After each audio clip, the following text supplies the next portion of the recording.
panel, since everybody, it's from many different facets, but, obviously the one who started this whole shebang is Clue, who's sitting to my left. So, based on those clips, you've been in about 7,000 movies, roughly. Look at the... That's what she said.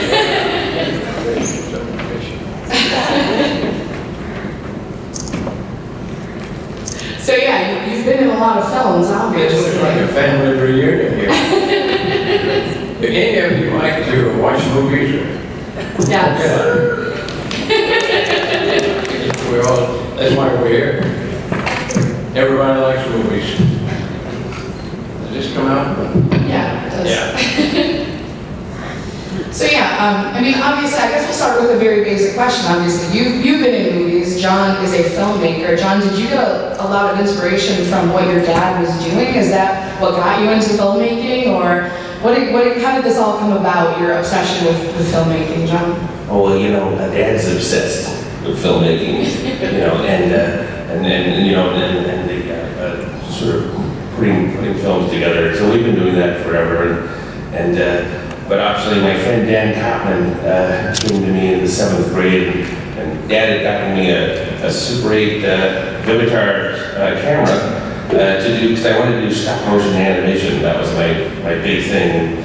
But then he said, hey, we have to make something for the science fair.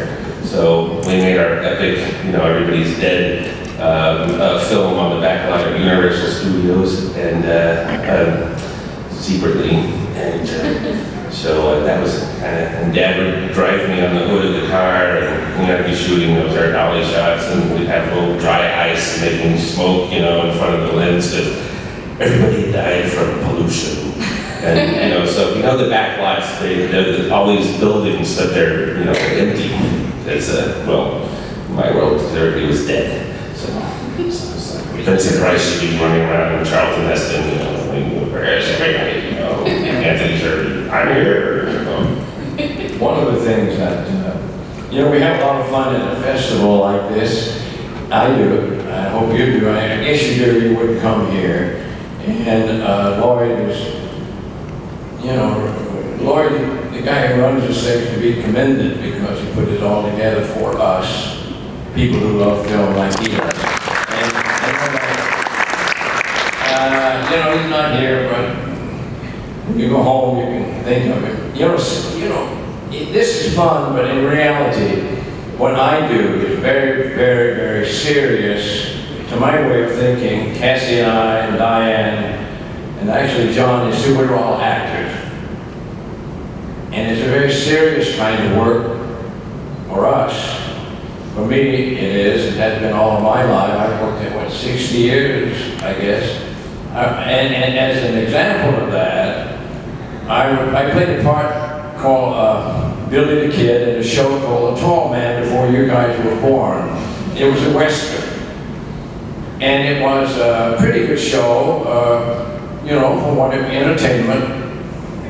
We rode horses. I was always the one on top. And we had a kind of I remember one time, this is why I think it's a very serious thing, actually. One time I had to put my love, Conchita, who was in New Mexico Territory, and I put Conchita on a horse, sent her off down the road, kind of in the sunset, and I was standing there, and the camera was on me.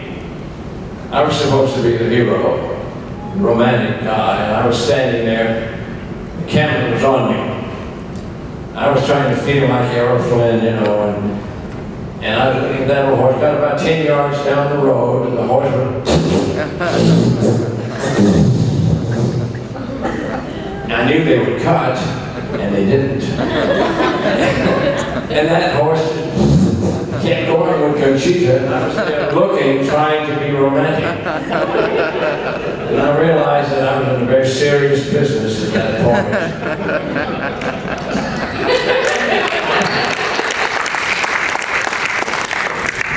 One thing I definitely love to talk about, obviously, something that connects everybody on this panel is the film Feast. I really love it. That was a very original film, very great film.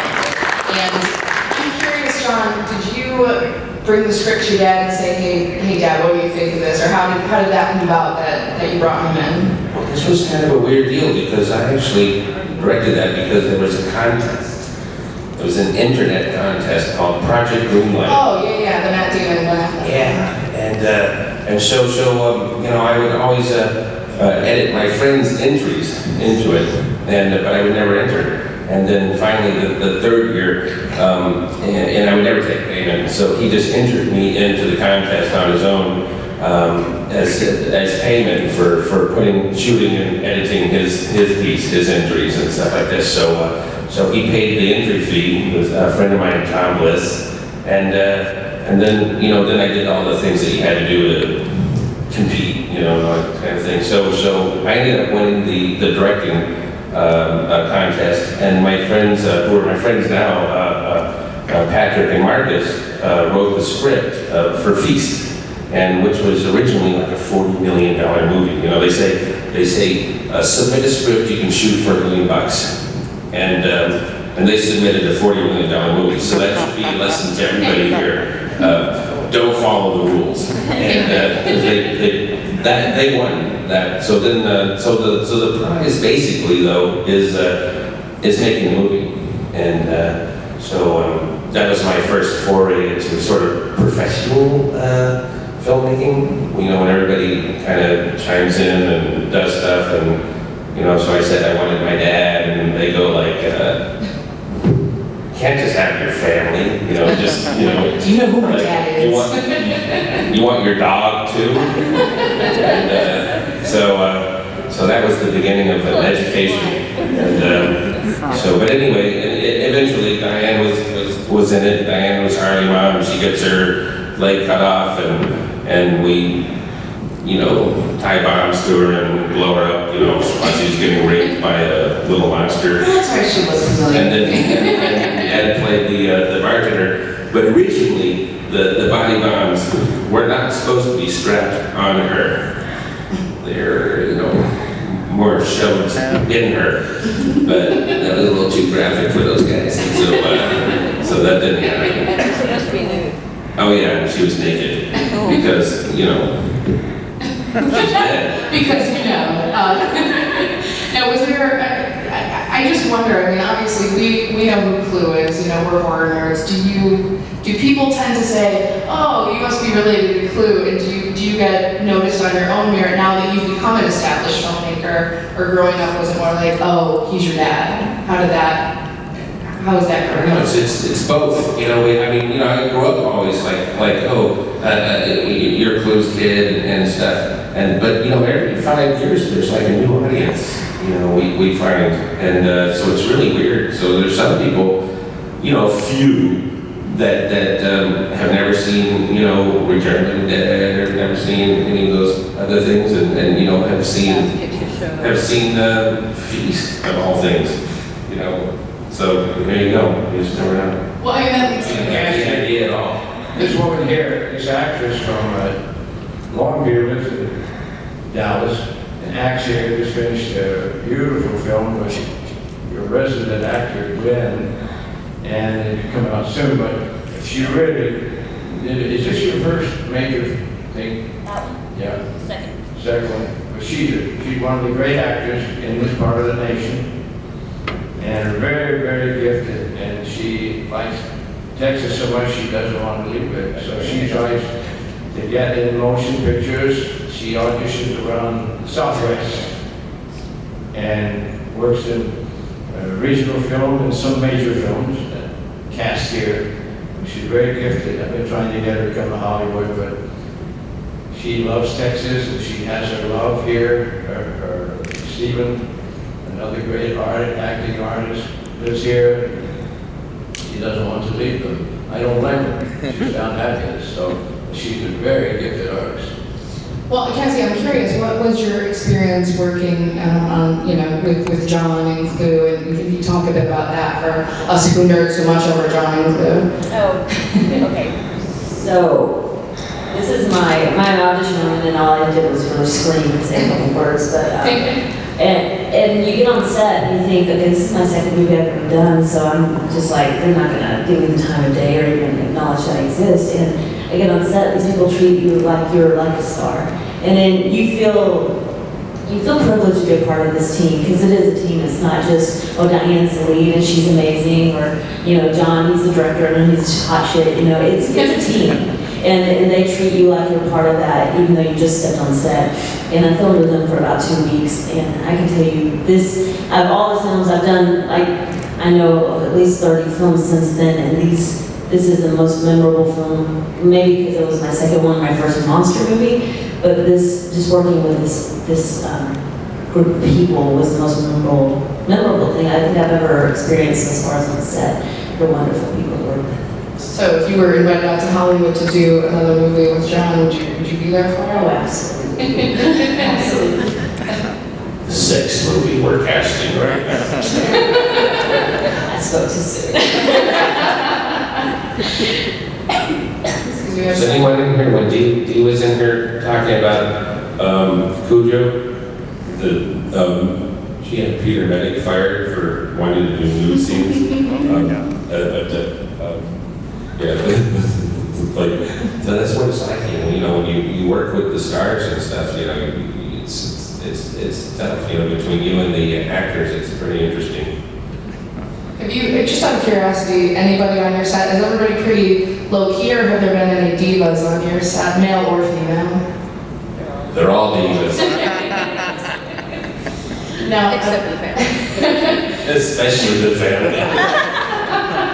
Well, yeah, I mean, it's kind of a family affair up here. Talk a bit about the relationship that all of you have on set. Does everybody obey you because you're the director, or is it just pretty much like being home? Well, you know, each movie's different. Feast was just, had its own insanity because it was the first thing we'd ever done. We had to fight, during the casting and stuff like this. Diane, finally got in as biker queen and our Harley mom. And then Marcus and Patrick and I would just keep making up extra little parts for her character. Because originally, she isn't blown up and she isn't, dragged out by the monsters and all of that kind of stuff. And so we would just keep making her part bigger and bigger and bigger until finally, even though she's dead, she's throughout the whole movie. And the same with Dad,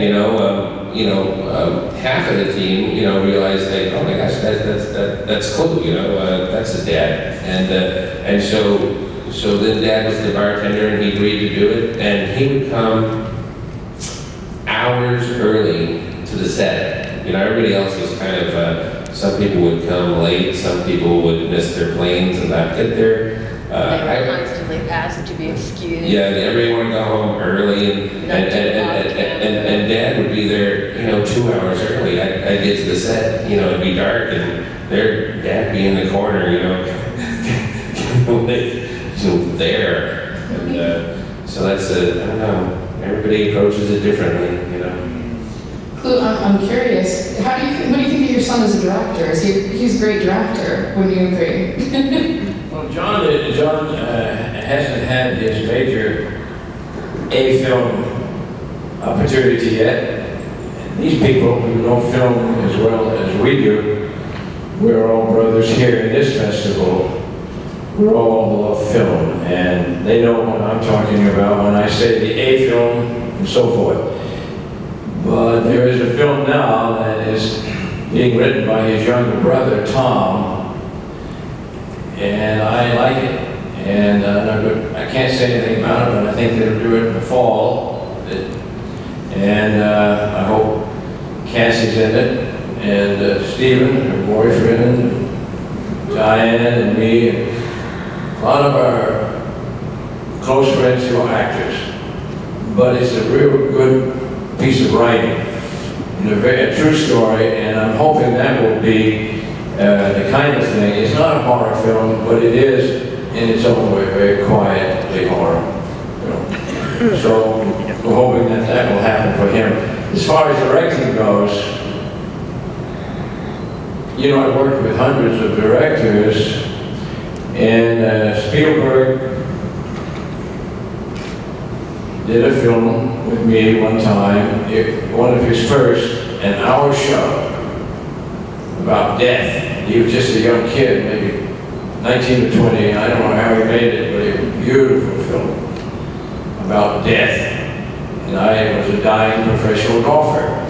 And I noticed a great, now this is terrible to say, this is my boy, but I noticed a great similarity with the way Stephen directs and the way this guy directs, John. And Thanks, Dad. I think that Stephen was brought up in the world of film in Hollywood. His mother owned a restaurant there. So he went to films every day, all of his life. And by the time he was 18, he knew the camera backwards. And he knew motion pictures, he knew timing, he knew lights. And John, when John was 10 years old, was shooting the camera and working big lights and sound, which is the most difficult of all the filmic arts, audio. As I'm sure those of you who work in film, a lot of you do, all of you are filmmakers, know what I'm talking about. That's the most difficult thing we do, trying to balance the sound.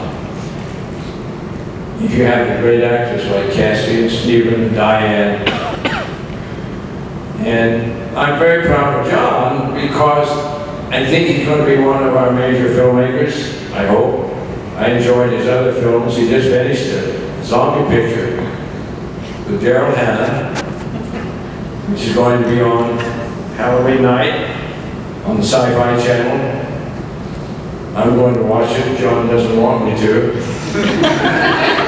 But I am going to because I know there'll be some moments that I will treasure. And that's all a filmmaker like John can hope for. A few moments in each hour-and-a-half movie he made. You guys are our brothers, and we know what you mean to us because we, you know, it hurts to almost cry sometimes. I'm an old guy, I cry in cold water. But when I see you guys walking around here and looking at these actors and directors and producers, that is very special to me. I'm an old guy, and my heart breaks when I see you because that's what I was. I was you when I was your age. Film, that's my life. It's your life, I know that.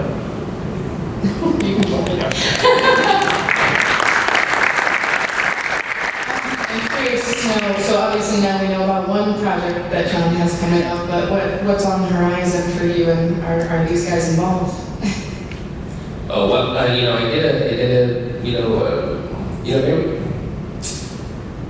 did a movie for Sci-Fi Channel, and it's a zombie movie. It's old slow zombies, and it does come out Halloween night. But it was interesting because now most of you are too young, but when I was younger, there was a TV show called The Partridge Family. And the mother in The Partridge Family is this woman, Shirley Jones. And she actually is an Academy Award winner for a movie called Elmer Gantry. She played a whore. It's always a good thing. A hard one. And so she's in this. So I got to turn Mrs. Partridge into a zombie and kill her. But does anyone want to see Mrs. Partridge as a zombie for a moment? Yeah. I can't show you much. This is just, I'm not even supposed to show this, but this is just a little bit from just the first assembly. Because some of you guys are filmmakers, and you know that you shoot the film, and then you just kind of struggle through all the footage and sort of put it into an order. But it's before you really get into the nitty-gritty, of the editing and the minutia and the coloration and all those things that sort of bring it out, and the effects and everything like this. So right now there's not like all kinds of gore or anything like this on this, but it's just so funny it goes on from there. That was Mrs. Partridge trying to bite her daughter Daryl Hannah from Blade Runner. I don't know if anyone knows about that. So Mama Partridge tried to kill Splat. Yes. So Miss Partridge tried to kill her daughter Puss. Yeah, I was actually going to get to a couple questions before we wrap up. So, anybody have any questions for?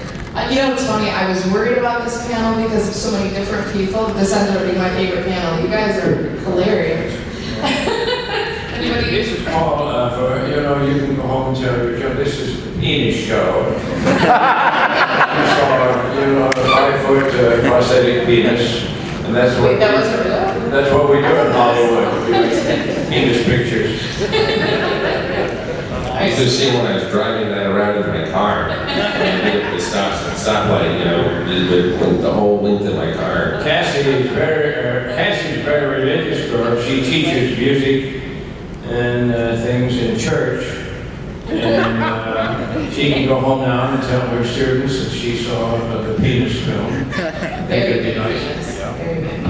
Any questions about the penis? What about this guy? Any questions about him? Or anything like that? There we go. Sure. So how did you get involved with the piranhas then? How'd that come about? Oh, the promise.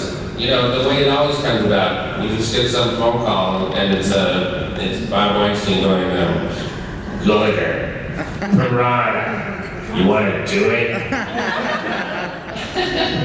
That's also how Feast 2 and 3 came about. We were at a party. You know, we crashed, you know, some kind of Golden Globe party or Academy Award party or something like this, and we're walking by and it's Bob Weinstein, and we cross paths. Goldner, Feast 2 and 3, you want to do it? And that time I was just like, and Diane went, yes! So that's how we ended up doing Feast 2 and 3. So they saw you. So this I wanted to say that I didn't think it meant we would get less money because Feast 1 did pretty good. I think people liked it and everything, and I thought, oh cool, we'll be making... We'll make a bigger movie. Yeah, and they'll get behind it this time. I didn't know they were gonna do back-to-back and less money and, you know, just the running gun thing. I mean, I loved getting to do it because they did not get into our business too much because it was so low budget, you know, but I didn't think it was going to be that when I said yes, but I'm glad we did it. I love those films. Yeah, Diane got to learn to ride a motorcycle, and she went through a fence, a wooden fence. And you know David Hasselhoff, you remember Sure. him? Oh, yeah. He was in Piranha. John directed him there, and he was very funny. He worked out. I saw it several times, and David was very gifted in that. And John let him work. But he called John one time and said, "Could I have a piranha?" And John said, "Well, you didn't help us promote it." And he said, "I want a piranha fish." So they made one up. This is for David, but he's never picked it up. But this is David Hasselhoff's fish.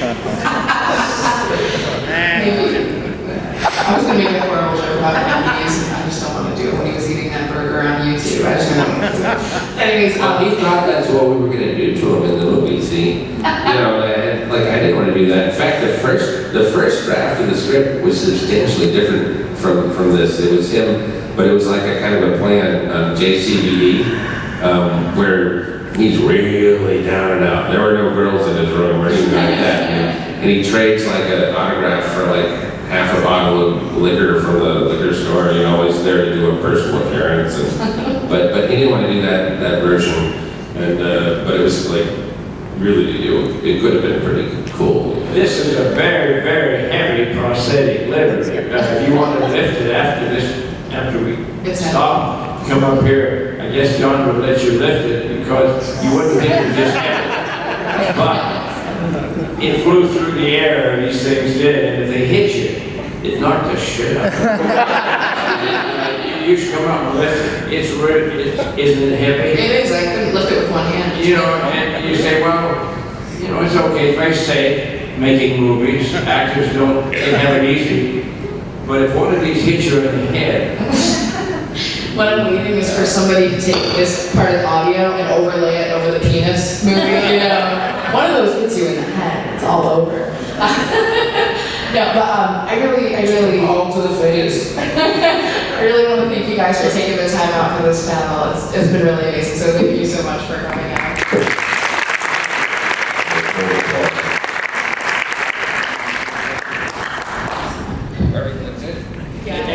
to lift the fish and certainly can. It's pretty heavy. All right, I'll lift the fish. Man, what do you think?